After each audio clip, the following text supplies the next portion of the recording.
So here are some actual restaurant reviews to start off this morning. I'll let you decide for yourself if you want to visit any of these fine dining establishments. The reviewer wrote, "I don't know what could have saved the gloomy dumplings, but it definitely was not the lukewarm mushroom bouillon, which was as murky and appealing as swamp water." Okay. "The chicken Caesar pizza looks like what you'd expect if a cook emptied a bottle of Parmesan dressing onto a cracker, applied a squeeze of bottled pesto, and then let the crumbs from a Kentucky Fried Chicken meal drift down over that pizza. It was profoundly awful." I thought that was funny. I know. The sauce was our introduction to the kitchen's version of tomato ketchup. It was a gummy condiment full of machismo and casual violence. And I love this one. "The prawns were cooked beautifully, they were seasoned to perfection, and they tore through me with the awesome fury of the 4 horsemen of the apocalypse." Bravo. Bravo. So, who wants to go there? All right, anybody want a taste of that? Where can we find these restaurants? On the other hand, we've all probably had the experience where somebody had just this amazing dining experience at some restaurant, and the food that was so incredible it defied words. It's just like, you wouldn't believe the food. It was. I can't even find words. You just have to go there, right? You've had people tell you that. It was just like, it was amazing. That's all they can say. All right, so which would you rather have? Prawns that tear through you like the 4 horsemen of the apocalypse, or food that just can't even be described? Well, this illustration actually leads directly into our passage this morning in our ongoing journey through the book of 1 Peter. In 1 Peter chapter 2, verse 3, we read these words: "Now that you have tasted that the Lord is good." Now that you have experienced, now that you have tasted that the Lord is good, ... Something happens. So the scriptures here, the Apostle Peter is appealing to his readers, and he's appealing to us that based on our experience of the Father's grace, based on this incredible taste that we've had of our Father's just indescribable, you just have to try it. There's not even words to describe our Father's kindness, our Father's goodness. As a result of that, ... Something's going to happen. Now that you've tasted that the Lord is good, ... Well, what is the ... Well, first, by way of review, now that we've tasted of the Lord's grace, this is what we've seen so far in 1 Peter about this grace. This is this amazing taste of grace. This grace taste is grace that secures us in our relationship with Father. It's grace that anchors our hearts. These are our minds. Our heart, heart is here. Minds. It's grace that anchors our minds. It's grace that sobers our hearts. It's grace that empowers our choices. It's grace that transforms our character. It's grace that produces this response of worship for our gracious Father. And we saw last week in grace that produces this love for one another.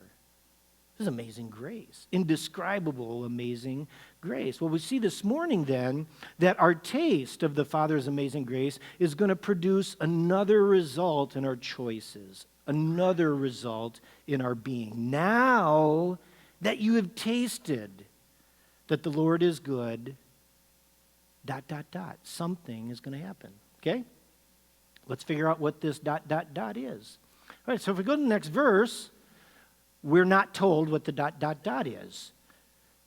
We're told that something else, there's something else that we need to be clear about before the ... of the grace taste happens. So in verse 3, picking back up there, it says, "So now that you have tasted that the Lord is good," and something else, "and coming to him as to a living stone, which has been rejected by men, but is choice and precious in the sight of God, ... So now that you've tasted that the Lord is good, and this other thing. And so before we get to the ... that happens as a result of our grace taste, we need to be clear about this firm footing that we have on Jesus as our center line there, as our living stone. What does that mean?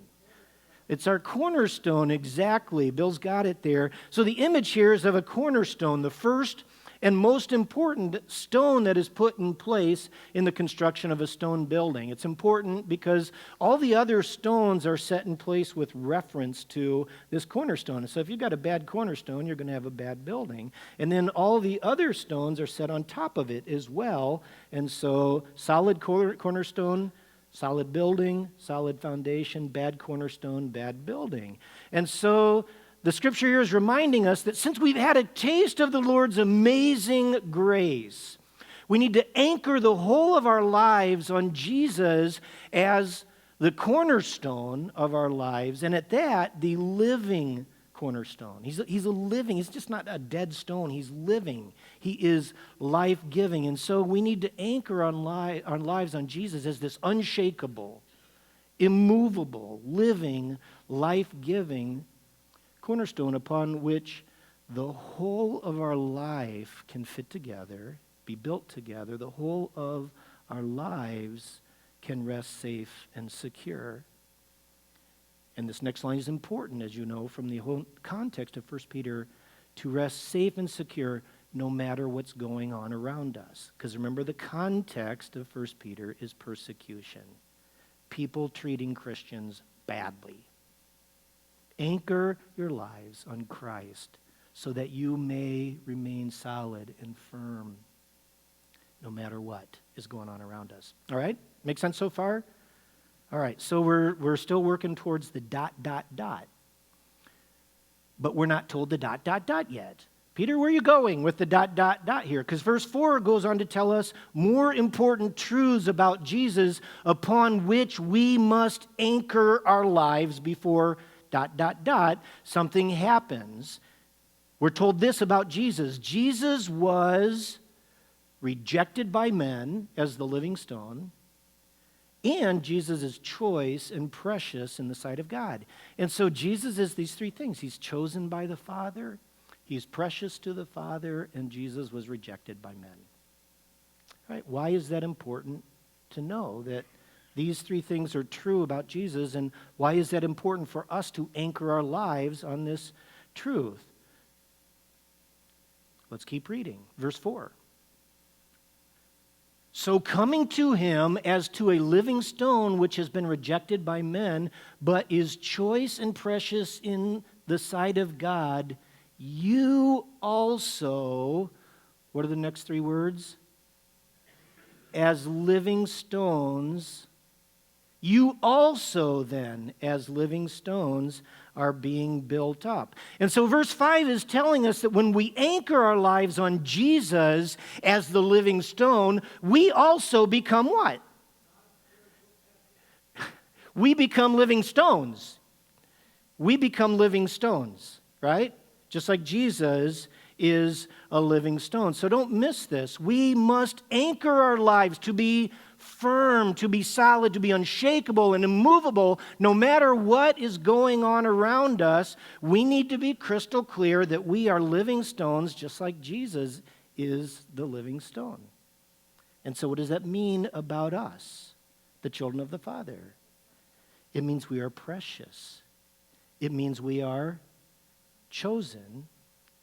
And don't miss this, and it means we will be rejected by men. We are chosen to the Father, we are precious to the Father, and we will be rejected by people around us. That's the gig. It's just the way it is. We need to be crystal clear on this, church. We're going there more and more, right? We're going there more and more. It's not really cool to be a Christian, and it's getting less cool. So remember again that this letter was written to encourage Christians to continue to do life well, to live out the Christ life, even when the people around us are snubbing us, they're insulting us, they're mocking us, they're persecuting us. in order to do the Christ life well, this verse is serving to remind us that in spite of the stinky things that are happening around us in our circumstances, this is true. Stabilize your life on this. You are chosen by the Father in spite of the stink. Anchor your life on this. You are precious to the Father, and stink happens. Right? In spite of how well we live out the Christ life, no matter how well we do it. Jesus did it perfectly, right? He loved everybody perfectly, and he was rejected. And we're not that good.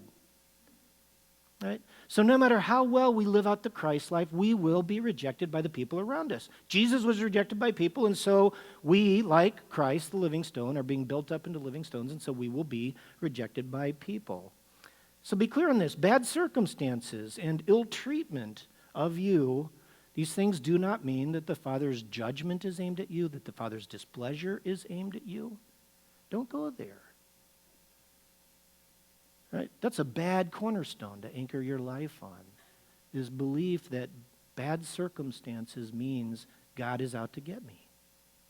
We need to anchor our lives on this truth that I am chosen, I am precious, and I need to be immovably stable in the storms of life on this bedrock truth that Jesus was rejected, and so will I. Understood? All right, that's just the gig. Don't let rejection shake you. It's going to happen. All right. So pulling this all together so far, since we've had a taste of the Lord's indescribably amazing kindness, this something will happen, but before that happens, we need to anchor our lives on Jesus' immovable and unshakable, living and life-giving foundational bedrock, foundational cornerstone, keeping in mind that just like him, we've been chosen, we're precious to the Father, and stink is going to happen, and we're going to be rejected. Got it? All right. Now, another tangent before we get to the ... This is an important tangent. All of the language here in these verses is plural. The plural gets washed away in our English because our pronouns don't really reflect the plural. So let me give you the authorized Hoosier version of these verses. All right, the AHV. So I'll pick up in verse 3 actually. So now that y'all have tasted the Lord's goodness. Is this the Kentucky version too? This is Kentucky version, the Wildcat translation. So now that y'all have tasted the Lord's goodness, and y'all are coming to him as a living stone, verse 5, y'all also as living stones are being built up. Y'all are being built up. And so don't miss this very, very important point. The unshakably chosen and precious, grace-saturated life of the Father's goodness is lived out, ... together. Y'all. It's lived out together. We become something, ... all of y'all, all us all. What's us all? Ussens. All y'all ussens together. Let me flip this around the other way. So the Bible, the New Testament, knows absolutely nothing of the ... isolated, individual, disconnected Christian. It's just not part of the New Testament language. All right? You cannot be a ... something, New Testament kind of Christian. You cannot be the ...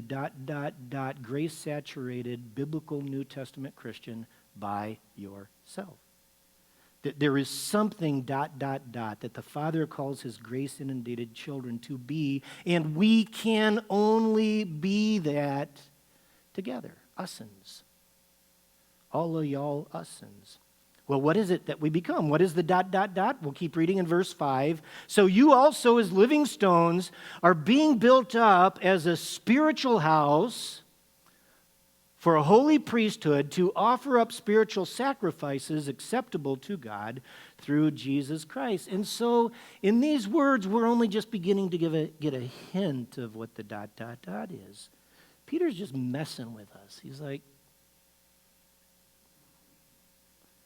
so the hint of what the ... is portrayed for us in the shape of three metaphors. As living stones, we're being built into a spiritual house, a holy priesthood, and offerers of spiritual sacrifices. You see those: spiritual house, holy priesthood, and spiritual sacrifices. Now, we could spend easily a week on each of these and the implications. We just don't have that time, so I'm going to fly through these and just give you, this is what it means. If you don't trust me, I can give you all sorts of Old Testament references where I'm pulling this stuff from.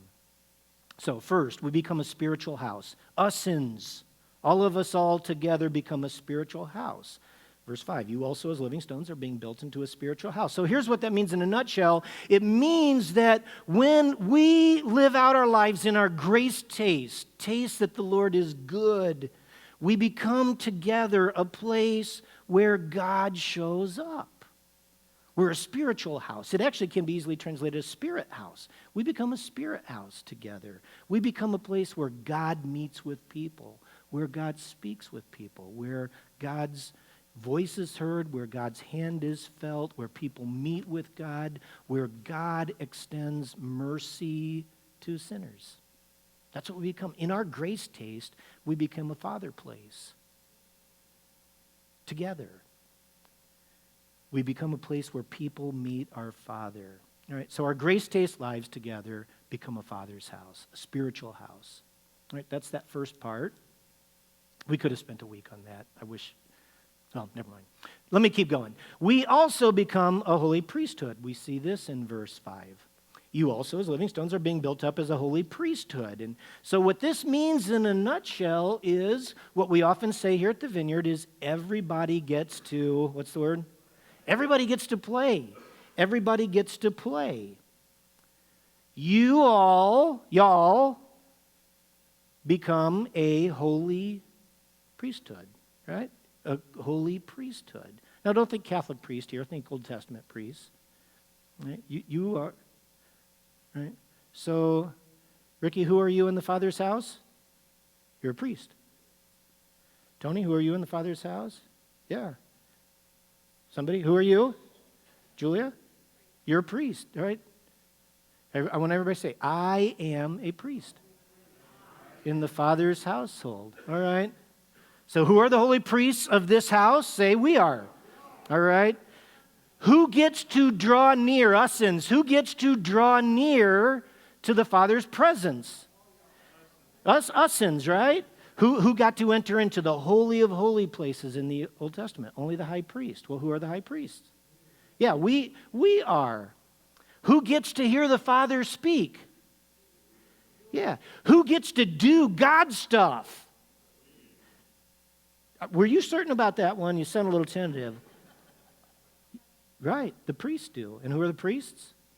Yeah, we all are. Who gets to intercede for people? Who gets to pray for people? Yeah.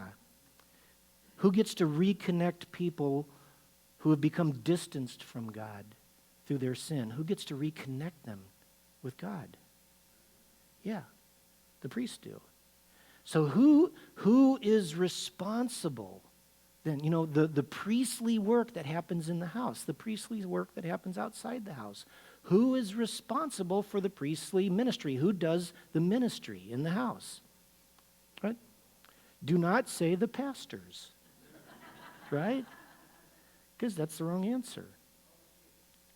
Right? And so who is responsible? Oh, I said that part. So this is just the point to pull this all together. Our grace taste lives become a holy priesthood. You, as living stones, all of y'all, become a holy priesthood where everybody gets to play. And next, then, we see that we become offerers of spiritual sacrifices. We also see this then in verse 5. You also, as living stones, are being built up to offer spiritual sacrifices acceptable to God through Jesus Christ. So in a nutshell, this means that together, all of us all together, our lives of loving service, our lives of loving sacrifice, our lives of loving sharing, those are all implicit if we could take a week to unpack it. So our lives together of loving service and loving sacrifice and loving sharing rises before our Father like this sweet, fragrant incense. when we're loving on one another, when we're serving one another, when we're giving ourselves sacrificially to one another, we smell good. A sacrificially loving church smells good to the Father.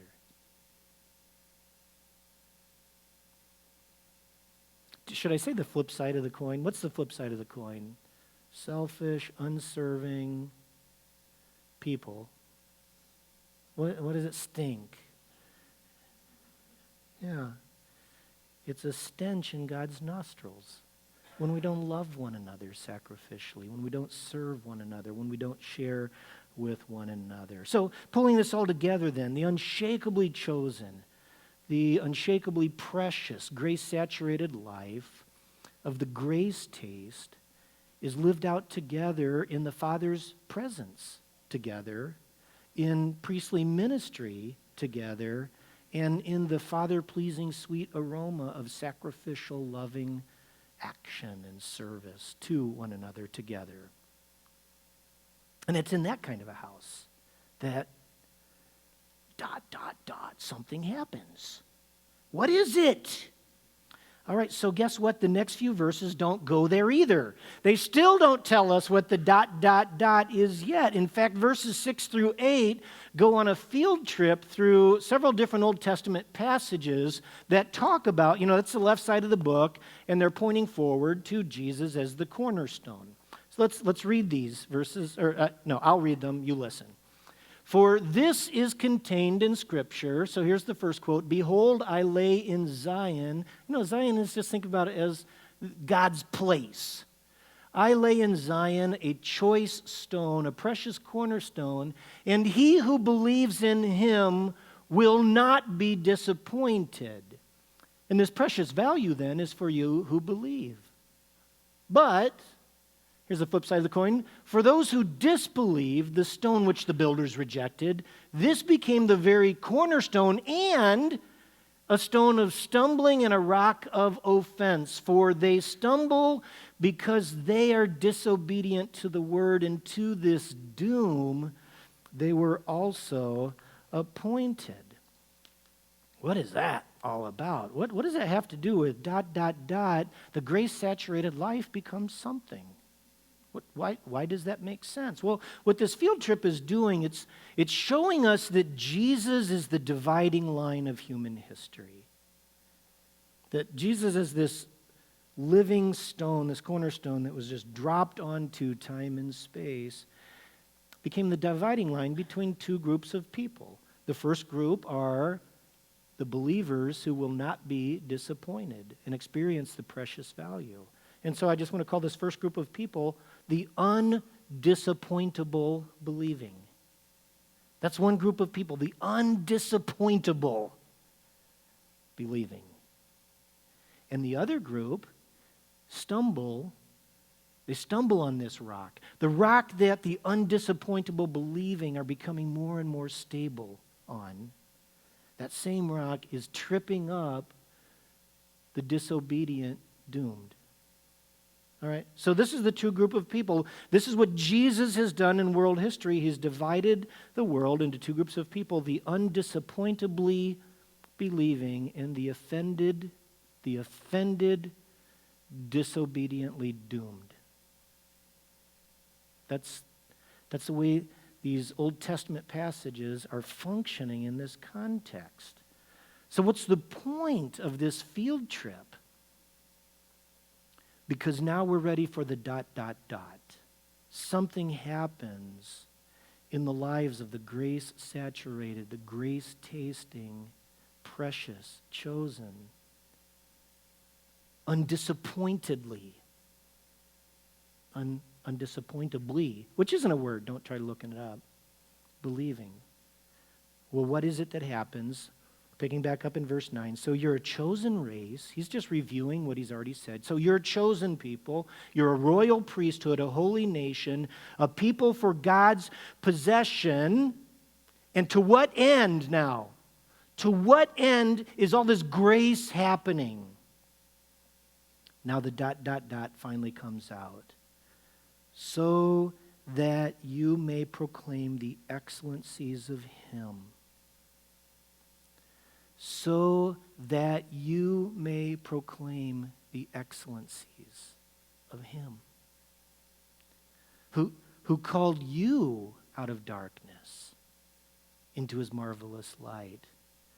For once, now he's talking to all of us all. For once, you were not a people. For once, you weren't even a people. But now you're a people of God. Once you had not received mercy. For once, you were an unmercied people. But now you have received mercy. Right, so don't miss this. What is the ... Where is this all going? We are together, this grace-saturated, chosen, precious, and undisappointably believing, and it happens why? Entirely by the mercy, the Father's undeserved mercy and grace for us. What are we? What are we? We were a people who lived our lives in dark places, doing dark things. Right? For you, what did it start? Who called you out of darkness into his marvelous light. And so in his mercy, the Father called us out of our darkness into his light. That's who we are. We were once a people who shook our fists at God and said, I am not yours. I don't belong to you. I am not your people. And in his mercy, he said, you belong to me. He called us his own. He called us darkness dwelling, darkness loving, fist shaking. I don't belong to you, God. And he called us to himself in his mercy. And we were an unmercied people. Who had pity on us? Who had mercy on us? We were merciless, we were unmercied, and the Father had mercy on us. So if that's who we are, then how are we to ... be? And in the context, how are we to ... be with those persecutors around us who are making our lives miserable? How are the undisappointably believing to be ... towards the offended, disobediently doomed? Right, there's two groups, and this is speaking to the undisappointably believing, and how are we to be to the offended, disobediently doomed around us? We are grace-inundated people so that we may proclaim the excellencies of him. That's the ... So that y'all, us all together, may proclaim the excellencies of him who's called us out of the darkness. We spent time on this passage this past summer in our Be a Neighbor message series. You know, as the clash of cultures grows more and more intense in our country and in the world, how is it that we're going to be as grace-inundated Christians, as followers of Christ in the world? Are we as Christians to be self-righteous and judgmental and holier than thou, hate-filled, protest sign-carrying, unmerciful withholders of grace from the disobediently doomed? Heavens, no. Who are we? The unmercied, darkness-loving, I am not yours, God, who have just been rescued by his amazing grace. Who are we to think that we're holier than thou? How can we be withholders of grace when we ourselves have been undeservedly saturated with grace?